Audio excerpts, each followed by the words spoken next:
Оперативниками ГУВД города Бишкек разоблачена устойчиво организованная преступная группа, занимающаяся незаконным ввозом на территории Кыргызской республики автомобилей класса люкс.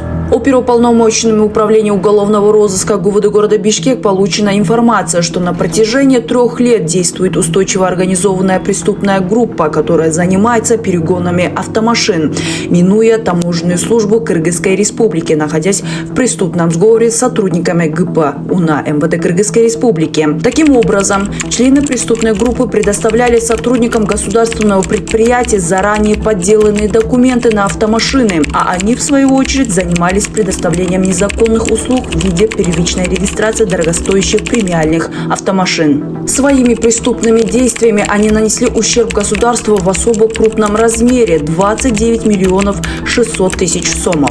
По данному факту Следственной службой ГУВД города Бишкек возбуждено уголовное дело по статьям 261 «Создание организованной группы или участие в ней» и 379 «Подделка документов Уголовного кодекса Кыргызской республики». При проведении следственных и оперативно-розыскных мероприятий оперативниками столичной милиции были установлены организаторы преступной группы, которые были последующие доставлены в Следственную службу ГУВД города Бишкек в порядке статьи 96 УПК Кыргызской республики водворены ВВС ГУВД города Бишкек.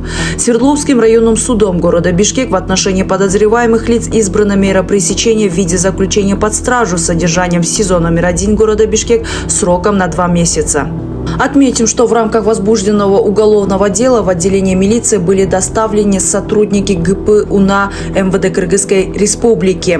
Все подозреваемые лица допрошены. Кроме этого, в настоящее время продолжаются все необходимые следственные действия в целях установления остальных лиц, имеющих причастность к совершению преступлений, и дачи юридической оценки их действиям. Сотрудниками милиции установлены 11 автомашин, которые были проданы третьим лицам по поддельным документам. 9 из их числа водворены на специализированную автостоянку ГУОБДД МВД Кыргызской республики и ведутся работу по выявлению других автомобилей. Расследование уголовного дела продолжается. Внимание! ГУВД города Бишкек просит потенциальных покупателей проявить бдительность при покупке автомобилей.